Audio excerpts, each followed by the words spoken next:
review The Call of the Wild by Jack London. Have you guys? Andrea, where's your book?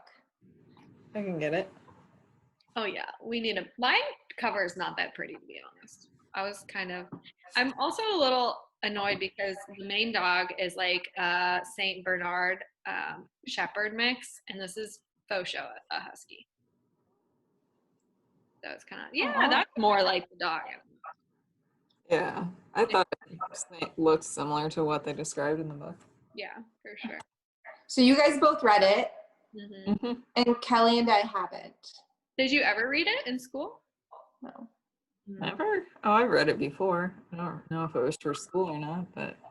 So there's another one, right? White Fang. That's like written by the same person. Mm-hmm. Is it a sequel to this one? I'm not sure. I don't know. I have it. Did you read it? It was Corey's. So is this like a fiction or a nonfiction book? I believe it's fiction. I don't think it's a true story. I hope to goodness that this is fiction. I'll tell you a little bit about what it's about. You ready for this quick synopsis? So there's this dog named Buck, who's like I said, a Saint Bernard Shepherd mix. He's living in California, living the best fucking life ever. He loves it. He's got his like master and some like kids around. And then there's a gardener who I would say has like gambling issues. Mm-hmm. Correct me if I'm wrong on any of this. Anyways, gambling issues, gambled, lost, he stole the dog, Buck, and traded him to this bad person who took him up north because it's like the time of the gold rush. And so this poor house dog is now like out in the wilderness trying to survive on his own with some very mean people. And so it's all about him like trying to survive, like being thrown into this new environment and trying to survive. Yeah. Okay. Is the dog the mean people's pet now, or? He's more of their work dog. So he is on like a sled team now. So he was basically given to these people. They took him up north. Those people then sold him off to someone else. And then now he was like he gets passed off a few times, but overall kind of like a sled dog. Oh, okay. So is this told from like the dog's perspective? Like the dog is the one like narrating the story? Yeah. But it's kind of interesting because it's not like he like talks like maybe you would think of like a Disney dog talking, but it's written in a very interesting way to where you like know what he's thinking, but it's not clearly stated. That's kind of my opinion, at least. Mm-hmm. Yeah. So it's different than like, I'm thinking the other book we read like from an animal's perspective was Watership Down. Mm-hmm. So it's not like that where the rabbits have like actual like conversations. No. Okay. And they don't talk to each other. Like he'll talk about other dogs, but it's not like he's like, hey, how you doing? It's like his thoughts kind of. Yeah. That's interesting. That was my nozzle. Did you get it? Nozzle or muzzle? Muzzle. It's been a long week. I'm gonna call my dog's nose their nozzle from now on. Muzzle. It's kind of like nose and muzzle mixed together. It's good. That makes sense. Muzzle. Yeah, that's what I was going for. So I'm curious, Andrea, did you like this book? I mean, one of the other books I've read is called Yellow Eyes, and it's like a perspective from a mountain lion, like growing up in the wild, and I liked that. I like that the perspective is from the dogs, but I did not like any of the people in the book really, except the guy at the end. Mm-hmm. Jack Thornton, I think. Yeah.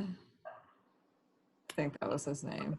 The last owner of Buck. I liked him. So without giving away any spoilers, did you guys like the ending? In a sense, yes. Yeah. But not really. Not that much. That was a long pause. I thought, I don't know, I'd read it before and I kind of thought something else happened or something different happened. And then I was like, that's what happens in the end. And I mean, it's okay. I don't think I loved it because I loved the beginning when he was in California with his owners and he was loving life. He has a very different life now. And I don't like maybe at the end of the day he's an animal, so like maybe that's better, but I liked the beginning when he was home because I think I personally was like, what if someone stole Tessa and traded her? Or like I like a lot of the things it was really hard for me to read about dogs getting hurt and like dying. There's a lot of death in this children's book. And it like some of it just made me really sad. Yeah, because the dogs do fight with each other. Hmm. That's Oh my sad. God, we couldn't make it a day. Yeah. But I thought that about Tessa, and then when we got Drago, she turned out to be a lot more ferocious than I had ever imagined her being. She was used to be like this sweet little thing, and then with Drago, she was a lot more like this book where like pack mentality of like trying to be the leader, and she asserted her dominance so much more than like I ever foresaw happening. So I get the feeling Wayne can throw down, like in the sense of if a human comes in or some sort of danger comes into my world. But if he had to go out in the world to survive the elements, no, wouldn't make it. No? No. Yeah. He gets food out of a bowl, he gets pets. Like, I think he's more like, if you need me, I got a sprint. I'm not a marathon dog. And like, he's cold. He doesn't like the heat, you know? I think my dogs would be fine in the wilderness. When I thought he was back in the chair right now. But they would not like being around more people. Like I think my dogs would prefer just the two of them alone, like out somewhere outside with no one else around them. It'd be like an exclusive gang. Yeah, just the two of them. I feel like Andrews would do fine too. I don't know. We were discussing this the other day because Corey said it was a movie, so we were talking about watching it. And they're like talking about their feet and running in the cold and how they sleep in a little like snow cave, like igloo type, like they make their own little hole. Like Bo can't even go outside and get his feet wet. Can't Copper can't go anywhere without his coat in winter. Like he was literally sitting there waiting for me to put a blanket on him, and I'm like, our dogs would so die in a sled. Like, the only one I think that would make it would be Dixie. Mm. She's like kind of badass, and she's got the lab hair. I think Athena's too fat. She would Copper shit has that quick. Copper has no hair, and Bo doesn't like his feet to be wet or have snow on them. So I don't think. I don't. And Wait. Bonnie just. Can you imagine Bonnie on a sled team with those ears? Like, Like collecting snow. Yeah. yeah, I just don't see Bonnie doing much with that. I think more the elements Wayne wouldn't Mm. do well. I do think the book does a good job of highlighting like how rough sled dogs have. Like it's really impressive what they do. Yeah. I had no idea about that before this. Like they traveled miles. Like I want to say at least like what was it, 50 miles one day of just like Yeah. Well, and then they were like tabulating like the whole year, and it was like 20,000 or 40,000 or some ungodly amount. It was just like, oh my god. yeah. I think. Oh, go ahead. I do think like those dogs are trained for that. I mean, it's not like I think it'd be much different if you just took like like one of our dogs and was like join a sled team. I think that would be like torture for them. Whereas some of those dogs like love to do that.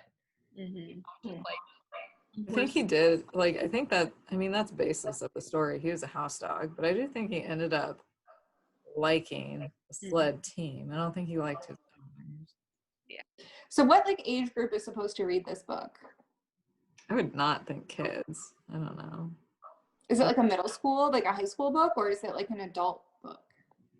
It's kind of hard to say actually because I feel like the writing is probably like it's a very short story, like super small. Yeah. But I would say probably like, 14 and up. But at the same time, there's a lot of violence. Like they kill dogs in this book, like humans die. Like it's really sad at parts. And so I know that probably a teenager could handle it. but I don't know if I would like necessarily choose it as a read in class. Is it like sadder than Where a Red Fern Grows? It's pretty sad. I mean, I don't know. I think it's not as Redfern bad. was way sadder. Yeah. I agree, just because like I feel like in Where the Red Fern Grows, you really like those two dogs a lot. Like and you're more attached to them than you are for some of the dogs that die. But Maybe I feel like we're really sensitive when it comes to animals in books. yeah. Mhm. Well, yeah, because Corey was like, "Does the dog die in the movie?" Because I thought Corey had seen it. Because I was like, "I'm not gonna read it if he dies." I'm like, I don't want to read that. Did you guys know that there's a website for this? I've actually looked it up before, and it's for movies too. It's called Does the Dog Die? And you can go on there and it tells you like if like animals or like kids die in movies, so you don't like watch them. So Okay. It's very important. You should use this resource. I just talked about this last night with Dylan. We were watching Yellowstone. And is anybody watching that right now? No. Well, One of there's them. there's a young child. It's a boy. And I think as I've aged, I've gotten more sensitive towards children, dogs, and stuff. And the fact that I have those things now makes it even worse. And it was kind of going a certain direction. And I stopped it and I was like, Google it right now. Does this kid die? I'm not watching this if this kid dies. Like, we're done with the show forever. And I've been doing that a lot, even with animals, or if somebody has a bulldog, I'm like, if this horse or dog dies, I'm out. So Like Well, the Marley horses are and the me. worst too. No way. maybe if we're older and we have all these things, we've been like, what age group is this book for, this book for, this book for? And I'm like, are we just getting sensitive in our old age? I think we I might. think so. Yeah. Look, and they're like, I don't care, because Yeah. they don't have any of these like experiences. I feel sadder when like the dogs die than like random people in the book, though. I will admit. I'm like, But I think to Kelly's point, I'm definitely more sensitive to that now than I was when I was like a teenager. Yeah, I think that's why we have trouble being like, what age group is the book for? Because we take that into consideration. Like, if you asked teenage me, I probably wouldn't have given a shit. And I I would. think I read this when I was a teenager. I want to say I read it in high school, but Do you think you were less bothered by the death when you read it the first time? I don't know. I don't remember it all. And then I was like, well, I'll just read it again. Because I mean, it's not very big. So I just read it again. I was like, this is what this is about? Well, What would you rate it, Anne? I would probably rate it. Okay, so I'm going to have to say C plus. And this is why. Because I thought it was really well written. Very descriptive. It like its perspective from the dog's point of view, I thought was really cool. I liked that. And then all the like, I just didn't like the people and how they treated the animals and each other. Mm-hmm. And like, I just didn't like that. I don't know. I have 5 dogs, so I just didn't like how they were so mean. Like, I would never do that to my dogs. I'm like, your little coat? Come on, buddy. Like, dogs were outside. Like, come on. my dogs would be like, pull a sled. Are you shitting me? You pulled the sleigh. Exactly. Madeline, what do you rate it? So I would probably rate it a D plus. Well, probably a C minus, because I really did think the perspective of a dog, without making it seem childlike, was really impressive. Was written really well, but I can't handle animal cruelty, and it was really sad at point. I wish that there was like kind of when you got halfway through the book, like there was light at the end of the tunnel or something, but it seemed I like just kept going. bad things kept happening. And given my week, I'm like, I really relate to this dog. Like, this sucks. And so I was just like, it was just kind of hard to read. I don't know if I'd read it again, but I do think that, like, I'm glad I read it because you hear it's definitely a well-known book. And they just remade a movie about it. So, yeah, C minus. That's what I'd go with. Yeah. Would you guys watch the movie? No, no fucking way. Well, and I was like, sure, I'll watch a movie. And because, yes, I did Google, does the dog die? So I was like, no way am I going to finish this. So I was like, oh, I'll watch a movie. And then as I started reading it, I was like, I don't know if Corey would watch this movie. Okay, He's so very animal sensitive. So I'm like, I don't think it's a good movie. And I was like, I don't think I'd want to watch it either. Well, this got real dark. Thanks, guys. Woohoo! yay. Don't read it. So we if you got a like D animals. plus and a C minus. Read And- it. C minus and a C plus. Yes. Oh, C minus and a C plus.